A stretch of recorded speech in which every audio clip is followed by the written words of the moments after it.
maka puasa dan Al-Quran keduanya akan berikan syafaat bagi seorang hamba di yaumil qiyamah. Dan berusahalah memperbanyak ketaatan kepada Allah dan menghidupkan sunnah-sunnah Rasulullah sallallahu alaihi wasallam di bulan Ramadan ini, di mana di antara sunnah berpuasa di bulan Ramadan ini yang pertama adalah mengakhirkan sahur. Setiap petuah dan nasihat dari Rasulullah sallallahu alaihi wasallam pasti akan ada hikmah. Dan bagaimana kita berusaha untuk menghidupkan sunnah-sunnah Rasulullah sallallahu alaihi wasallam. Sekalipun kita ditakdirkan oleh Allah Subhanahu wa taala memiliki badan yang gagah, yang tegap, yang punya kekuatan yang luar biasa, akan tetapi yang benar adalah sabda Rasulullah sallallahu alaihi wasallam bahwa di dalam sahur itu ada keberkahan. Rasulullah sallallahu alaihi wasallam mengatakan, tasakharu fa inna fis sahuri barakah.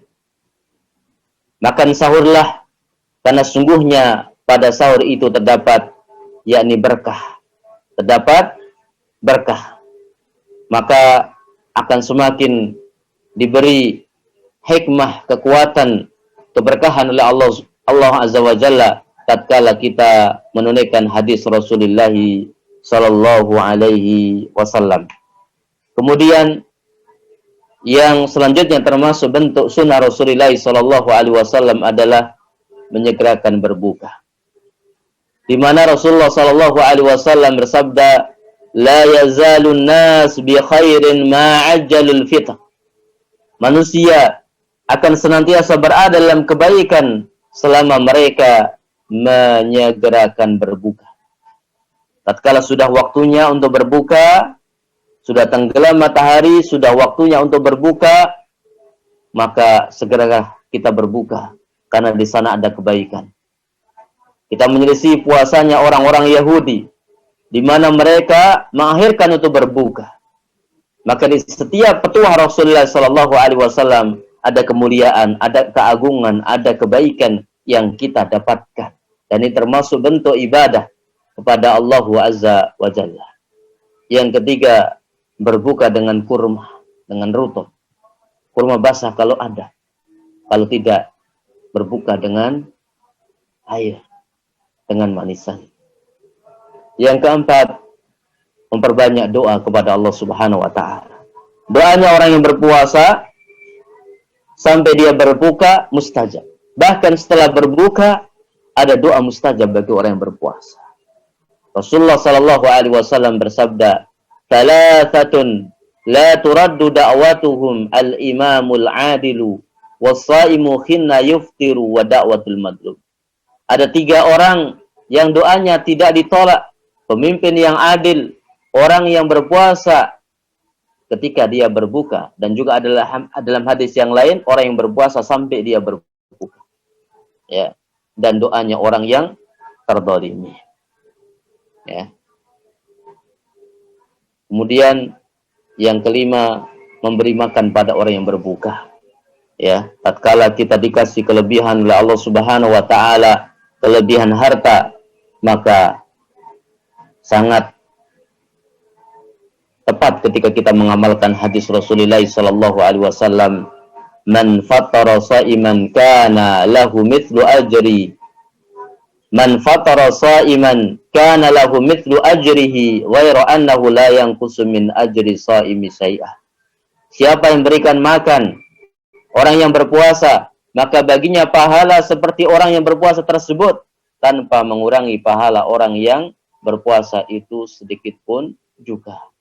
Kemudian di antara sunnah yang keenam adalah lebih banyak berderma, dermawan dan beribadah di bulan Ramadan.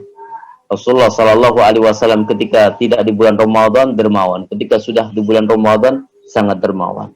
Dan Rasulullah sallallahu alaihi wasallam beramal dengan sangat cepat. Mudah-mudahan kita termasuk hamba-hamba Allah Subhanahu wa taala yang dimudahkan untuk kita beramal kebaikan, semangat untuk beramal kebaikan, beribadah di bulan puasa, menunaikan sholat tarawih dengan mendasari iman dan ikhlas. Begitu pula saya nasihatkan pada diri saya dan juga para ikhwah dan akhwat sekalian, ketika ada kesempatan dalam hidup antum dan antuna sekalian untuk beriktikaf, i'tikaflah. Ini merupakan sunnah Rasulullah sallallahu alaihi wasallam yang belum banyak di antara hambanya untuk mendapatkan nikmat anugerah dari sunnah ini. Istri Rasulullah sallallahu alaihi wasallam Aisyah radhiyallahu anha telah mengatakan, "Anna Nabiyya sallallahu alaihi wasallam kana ya'takiful 'ashra al-awakhir min Ramadan hatta tawaffahu Allah, thumma i'takafa azwajuhu min ba'di." Nabi sallallahu alaihi wasallam beriktikaf pada 10 hari yang akhir dari bulan Ramadan, ya, hingga Rasulullah sallallahu alaihi wasallam diambil ruhnya oleh Allah Subhanahu wa taala. Kemudian istri-istri Rasulullah sallallahu alaihi wasallam pun beriktikaf sepeninggal Rasulullah sallallahu alaihi wasallam. Maka antum wahai para mahasiswa, antuna wahai para mahasiswi, ketika Allah Subhanahu wa taala mudahkan jalannya, ambil jalan ini. Karena indah. Orang yang beriktikaf itu insyaallah terasa bahagia, terasa indah, bisa memperbanyak ibadah kepada Allah Azza wa Jalla. Betul-betul dia mengambil jalan Nabi sallallahu alaihi wasallam. Di awal bulan Ramadan semangat, di pertengahan semangat, di akhir lebih semangat lagi. Bukankah Rasulullah sallallahu alaihi wasallam demikian? Dan kita akan merasakan indahnya bertakarub kepada Allah Azza wa Jalla, indahnya kita mendekat kepada Allah Subhanahu wa taala, indahnya yakni menghidupkan malam-malam di 10 hari yang terakhir. Ya. Untuk para ikhwah, maka itikafnya di masjid. Seorang wanita pun diperbolehkan untuk itikaf di masjid selagi tidak memfitnah, selagi tidak menggoda kaum laki-laki, maka diperbolehkan untuk i'tikaf di masjid. Ya.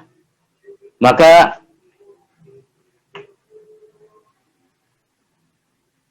bagi para ikhwah dan akhwat sekalian, ketika Allah mudahkan, ketika belum pun kita berusaha. Kenapa?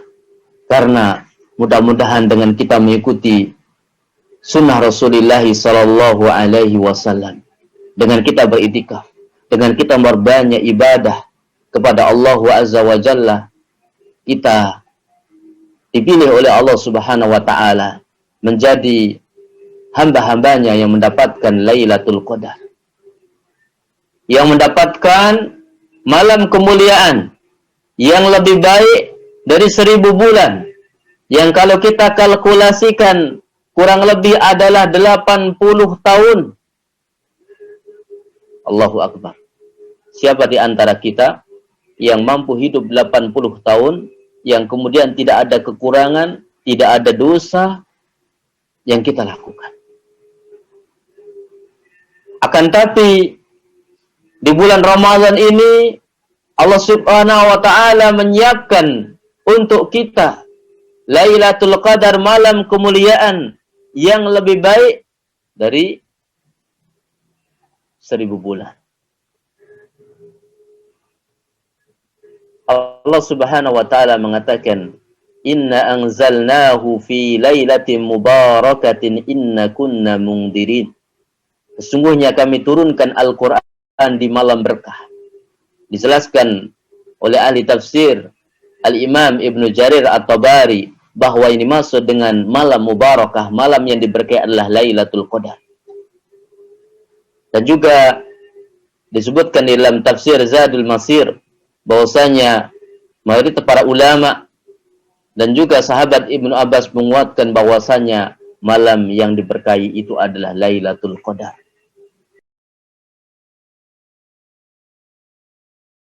وذكر فإن الذكرى تنفع المؤمنين